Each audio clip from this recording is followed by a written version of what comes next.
Sampai di tengah jalan nampaklah ibu-ibu memegang tangguh menampung duit yang dilempar supir truk 2000 perak. Bertanyalah orang Malaysia, apa nih? Di situ memang hilang harga diri saya. Jadi saya alih-alihkan.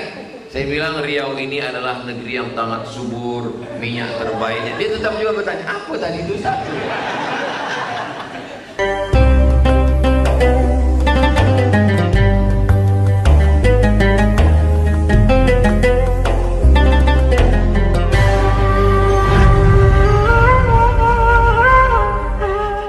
Alhamdulillah, wassalatu wassalamu ala Rasulillah wa ala alihi wa sahbihi wa man tabi'ahu wa mawala. Hari ini ulang tahun yang ke-30 Yayasan Al-Manar. Sebenarnya kedatangan Yayasan Tabung Wakaf Umat subuh ini adalah studi banding untuk belajar. Saya mengajak semua pengurus masjid, yayasan yang ada di Pekanbaru, yang ada di Riau, yang ada dimanapun berada yang menonton kajian subuh ini untuk datanglah ke Pekanbaru. Datang ke Pekanbaru jangan hanya menikmati gulai asam podeh bau, tak membawa apa-apa. Jangan hanya menengok Sungai Siak, rumah kadi, berfoto pulang. Singgah sempatkan ke Masjid Al-Manar. Ambil ilmu yang bisa diambil. Banyak sekali yang bisa dipelajari di Al-Manar ini. Yang pertama adalah tentu saja kekompakan. Karena kalau tidak ada kompak kerjasama tak mungkin bisa eksis bertahan 30 tahun. Jadi beberapa masjid saya pernah datang. Kemana Bapak Ketua dulu yang mengundang saya pertama kemari Pak?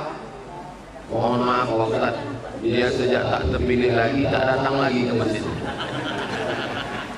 Tak perlu dah sebut kenapa nama masjidnya, menjaga kode etik. Tapi itu kenyataan. Kalau sudah tak terpilih lagi jadi pengurus yayasan, ketua tak datang lagi ke masjid. Obat nasuha ke masjid. Ini bisa bertahan 30 tahun. Kemudian ada beberapa masjid. Saya tanya, Bapak Anu kenapa tak datang? Dia udah profesor, jadi tak ke masjid lagi Pak Ustaz. Rupanya yang ke masjid ini khusus untuk S1 aja. Jadi kalau sudah S2 tak ke masjid, profesor tak sembahyang. Di sini kita dikasih contoh luar biasa. Tadi Ustaz Al-Naf menyebut sesepuh. Banyak orang tak mau disebut sesepuh karena bayangan sesepuh itu tua. Kalau bagi saya sesepuh itu artinya sehat, semangat, dan ampuh. Ini contohnya subuh ini. Guru kita dua-duanya, Profesor Alaidin Koto, Profesor Yusri Munaf. Mudah-mudahan profesor-profesor yang lain yang mendengar subuh ini segera ke masjid. Mereka ini meluruskan pemahaman kita tentang strata pendidikan. Bukan berarti meninggalkan masjid, tetap mengurus masjid dan berjamaah. Lalu kemudian idealnya masjid itu memang dia lembaga pendidikan. Karena Nabi menyampaikan hadis, menyampaikan fikih, menyampaikan akidah di masjid. Makanya ada slogan namanya minal jami' ilal jami'ah. Universitas bahasa Arabnya al-jami'ah. Sedangkan masjid bahasa Arabnya al-jami'. Masjid yang tak ada sholat Jumatnya namanya masjid. Tapi kalau ada sholat Jumatnya masjid jami'. Sebetulnya dalam fikih masjid itu dua saja. Kalau tak ada sholat Jumatnya masjid, kalau ada sholat Jumatnya masjid jami'. Sampai ke Indonesia Masjid Raya, Masjid Agung, masjid besar. Ini bid'ah semua ini. Wa kullu bid'atin dhalalah wa kullu dhalalatin finnar. Ini masjid jami'. minal jami' ilal jami'ah, dari masjid jami' menjadi jami'ah. Makanya kalau kita telusuri universitas tertua di dunia itu Universitas Al-Azhar. Itu dulu jami' masjid menjadi Jami'atul Azhar. Rupanya ada yang lebih tua lagi di Tunisia, namanya Masjid Zaitunah. Sekarang menjadi Jami'ah Zaitunah, Universitas Zaitunah. Anak Prof. Akbarizan kuliah di situ. Ada yang lebih tua lagi rupanya di Maroko, namanya Masjid Qarawiyyin, menjadi Jami'ah Qarawiyyin. Maka beberapa tahun ke depan dari Masjid Al-Manar menjadi Jami'ah Al-Manar, Universitas Al-Manar. Dari bunyi aminnya macam tak yakin, macam marah pula. Nah, jadi semua ini bisa terwujud kalau kita bekerja sama dan sama-sama bekerja. Yayasan Tabung Wakaf Umat baru ulang tahun yang ketiga, sedangkan ini sudah 30. Ini sama macam pengantin baru minta nasihat kepada orang yang sudah ibarat pilot Sukhoi yang jam terbangnya udah 5.000 jam ke atas. Jadi kedatangan subuh ini saya tidak mengajar man salaka tariqan, siapa yang melewati suatu jalan yaltamisu fihi ilman, di jalan itu dia dapat ilmu, sahalallahu lahu bihi tariqan ilal jannah, dimudahkan Allah jalannya menuju surga. Mudah-mudahan jalan kita subuh ini ke Al-Manar betul-betul memudahkan kita jalan menuju surga. Saya dulu ke masjid ini kajian rutin saya kemari. Bahwa waktu itu tidak ramai seperti ini, itu alasannya karena bukan momen ulang tahun Al-Manar. Jadi ramai subuh ini, masyarakat merasa senang dan bahagia. Masjid kami dulu ramai Pak Ustaz. Sekarang kenapa tak ramai? Karena ustadznya meninggal. Masjid kami dulu ramai Pak Ustaz. Sekarang kenapa tak ramai? Karena kajiannya sudah berubah. Kalau mau tidak berubah, maka buatlah sesuatu yang tetap dibutuhkan masyarakat sampai hari kiamat. Apa dia? Lembaga formal. Lembaga formal tidak bergantung kepada tokoh. Lembaga formal tidak bergantung kepada kitab apa yang dikaji. Kalau orang datang karena kajian Sahih Al-Bukhari, nanti Bukhari khatam 7.275 hadis, habis itu orang tak datang lagi. Maka itu perlu dibuka TK, SD, karena setiap anak pasti masuk TK, pasti masuk SD. SD Al-Manar menolak, tak mampu lagi menerima 4 kelas. Saking kan penuhnya. Ini kesempatan untuk masjid lain membuka. Nanti akan ditransfer dari Al-Manar. Yang tak diterima di Al-Manar, itu diterima ke masjid lain. SMA, rumah, tanah tak cukup. Karena ini tempat, masya Allah, tabarakallah, strategis di tengah kota, dekat ke mall, dekat ke airport, dekat kemana-mana. Kuburnya agak jauh. Tanah, ada orang mau jual rumah harga sekian ratus juta, hanya hitungan beberapa hari selesai. Artinya apa? Di tempat yang mahal, lembaga pendidikan tidak perlu mengutip duit jauh-jauh kemana-kemari. Dari dulu saya mengajar sampai sekarang, tidak ada orang menangguk duit di depan Al-Manar kita. Beda sama masjid-masjid lain, ada di khusus petugas ibu-ibu pakai bedak, memang tangguh. Kalah skincare, menangguk duit 2.000. Saya membawa jamaah dari Malaysia, Kuala Lumpur, untuk menengok Istana Siak. Dia mau menengok macam mana kerajaan Melayu Riau. Sampai di tengah jalan, nampaklah ibu-ibu memegang tangguh menampung duit yang dilempar supir truk 2.000 perak. Bertanyalah orang Malaysia, apa nih? Di situ memang hilang harga diri saya. Jadi saya alih-alihkan. Saya bilang Riau ini adalah negeri yang sangat subur, minyak terbaiknya. Dia tetap juga bertanya, apa tadi itu satu? Jadi memang yang katanya gemah ripah loh jenawi tongkat dan batu jadi tanaman untayan zamrud katulistiwa di atas minyak, di bawah minyak. Minyak terbaik di dunia ini adalah minyak Riau. Yang mengatakan itu orang minyak. Saya ceramah di Pertamina. Minyak di dunia ini terbaik dari Minas. Minyak Minas itu terbaik di dunia. Di bawah minyak, di atas minyak. Kelapa sawit terluas di Indonesia di sini. Dan rupanya ada satu minyak lagi yang diekspor ke luar negeri, minyak jelantah. Dari Riau ini juga. Luar biasa. Tak usah kita lanjutkan, sakit hati kita nanti.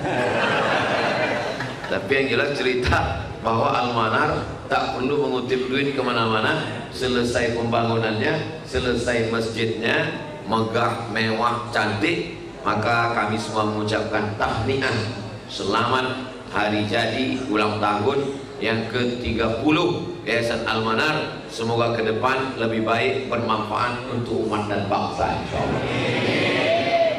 Al-Manar diurus oleh orang banyak, tapi di hari ulang tahun 30-nya tak ada satupun gambar pengurus. Yang ada gambar saya. Itu menunjukkan orang-orang Al-Manar ini dia tidak perlu dilihat manusia. Yang penting itu dipandang Allah Subhanahu wa taala. Untuk apa dikenal manusia tapi tak dikenal Allah Subhanahu wa taala? Dipuja-puji, dialu-alukan manusia tapi malaikat tak pernah mengenalnya.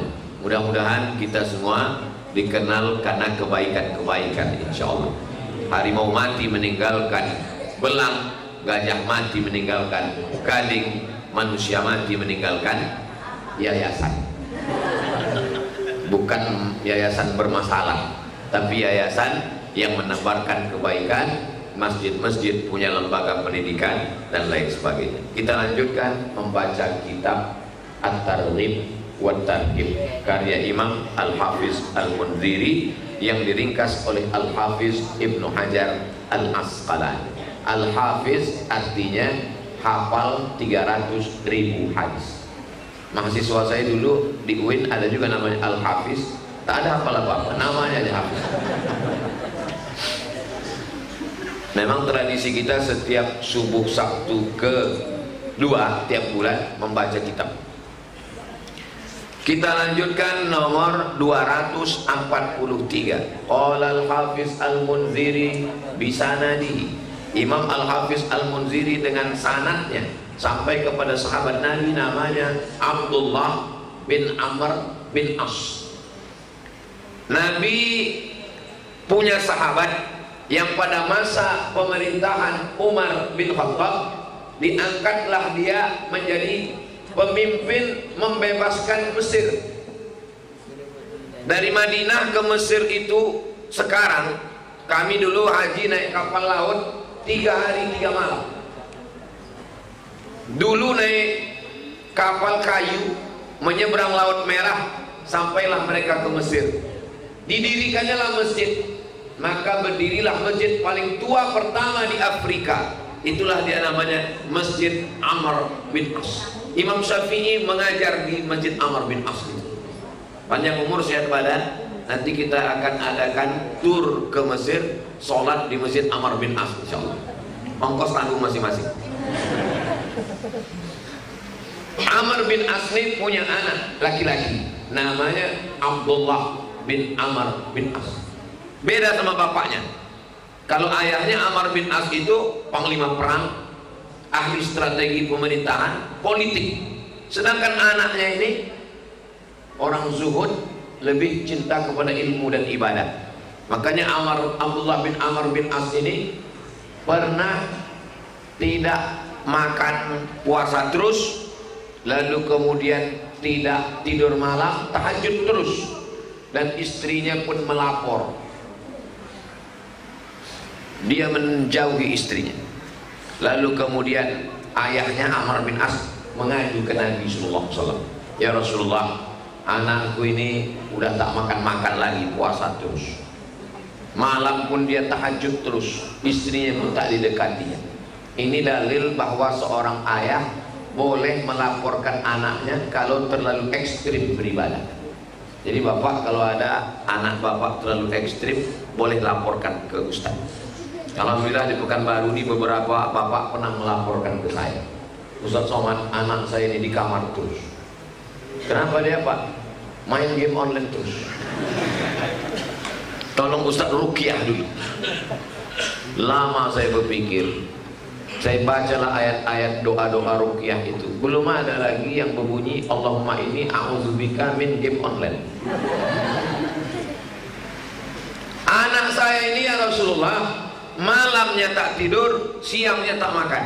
Maka Nabi pun memanggil Abdullah, ini yang meriwayatkan hadis. Abdullah bin Amr bin Auf, sini. Sudah sampai berita ke saya. Tengok adab Nabi. Nabi tak mengatakan ayah kau udah melapor, enggak. Tak boleh, itu mengadu domba orang. Sudah sampai berita ke saya bahwa kamu malam tak tidur, lalu kemudian siang tak makan, istri kamu melapor. Kata Nabi SAW, ana akhshan nas, aku orang yang paling takut kepada Allah. Asumu, saya puasa sunat, wa uftir, tapi saya juga makan. Aqumu, saya tahajud malam, wa arqud, tapi saya juga tidur. Silakan tahajud malam, jangan lupa tidur. Silakan makan, silakan puasa, jangan lupa makan. Wa ana atazawwajun nisa, dan saya menikah. Saya punya istri dan punya anak. Faman raghiba an sunnati, siapa yang tak mengikut sunnahku, falaisa minni, maka dia bukan umatku. Jadi kalau ada anak-anak lajang jamaah Masjid Al-Manar ini yang belum menikah karena menganggap tidak nikah itu dekat dengan Allah, sesungguhnya jomblo-jomblo jauh daripada Allah. Maka Nabi yang paling takut kepada Allah pun dia tetap melaksanakan sunnah, dia tetap melaksanakan yang diajarkan Allah Subhanahu wa ta'ala. Inilah periwayat hadis subuh ini, namanya Abdullah bin Amr bin Aus radhiyallahu anhuma. Kalau disebut nama sahabat Nabi radhiyallahu anhu, di bulan Ramadan selalu kita sebut di tarawih, Al Khalifatul Awwal Sayyiduna Abu Bakrin As-Siddiq, untuk membedakan dengan Syiah. Karena Syiah kalau disebut sahabat Nabi laknatullah alaih, Allah melaknatnya. Bukunya tanya jawab Syiah, di situ dituliskan Abu Bakar LA. LA itu bukan Los Angeles, bukan Lubuk Aluang. LA itu Abu Bakar LA, laknatullah alaih. Cari bukunya, tanya jawab Syiah. Sudah dikopi, dimasukkan dalam buku oleh Majelis Ulama Indonesia, menunjukkan kesesatan-kesesatannya. Jadi kalau ada mimbar masjid bertulis Abu Bakar, Umar, Utsman, Ali, atau di masjid ada kaligrafi Abu Bakar, Umar, Utsman, Ali, itu salah satu bukti bahwa masjid itu adalah masjid ahlu sunnah wal jamaah. Anna Rasulullah sallallahu alaihi wasallam qala, Nabi sallallahu alaihi wasallam bersabda. Apa kata Nabi? Ini bunyinya, qad aflaha, beruntunglah orang. Ini standar beruntung dalam Islam. Ada orang mengatakan yang beruntung itu kalau modal sekecil-kecilnya, untung sebesar-besarnya. Itu beruntung menurut bisnismen. Tak penting caranya bagaimana, yang penting untungnya banyak. Hantam promo, langgar segala aturan, yang penting untungnya banyak. Siapa yang paling beruntung? Yang paling beruntung adalah orang yang paling sedikit modal bibitnya, paling banyak hasilnya. Itu kata petani. Nah sekarang apa standar beruntung kata Nabi? Kata Nabi yang beruntung yang pertama adalah man aslama, orang yang karena kalau tak Islam, kalau tak bersyahadat, walaupun amalnya sangat banyak, maka tidak dibalas di akhirat. Wa may yabtaghi ghairal islami dinan, siapa yang tidak Islam, falay yuqbala minhu, di akhirat dia tak diterima Allah. Wa huwa fil akhirati minal khasirin, maka di akhirat dia termasuk orang yang rugi.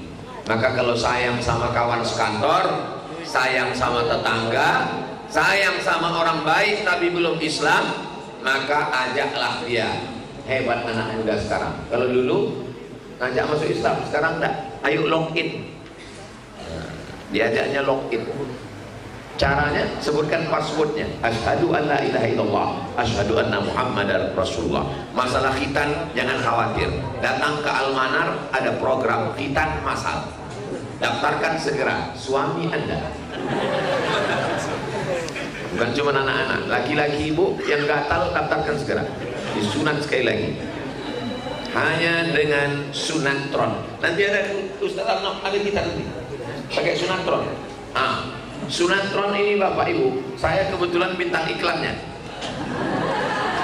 Sunatron ini di khitan pagi langsung bisa pakai celana dan bisa akad nikah sore. Hebat di sunatron.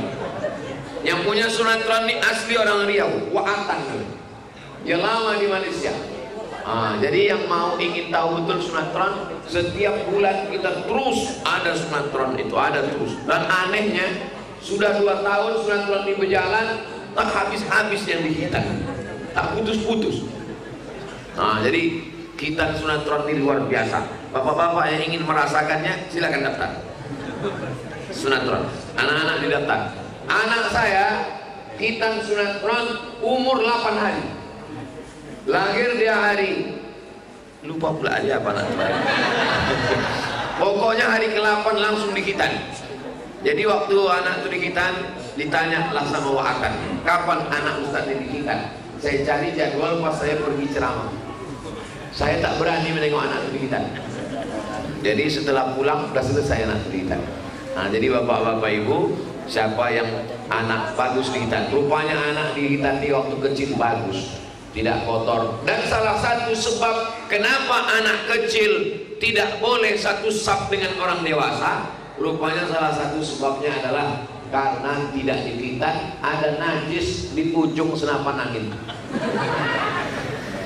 Jadi kalau anak-anak di sekitar Masjid Al-Manar ini sudah dikhitan, itu nanti tak perlu lagi dia satu sop khusus di belakang, dia boleh saja di sop orang dewasa. Kenapa? Karena salah satu sebab. Itulah kenapa di Masjid An-Nur Pekanbaru itu anak-anak dibuat satu sop khusus di belakang.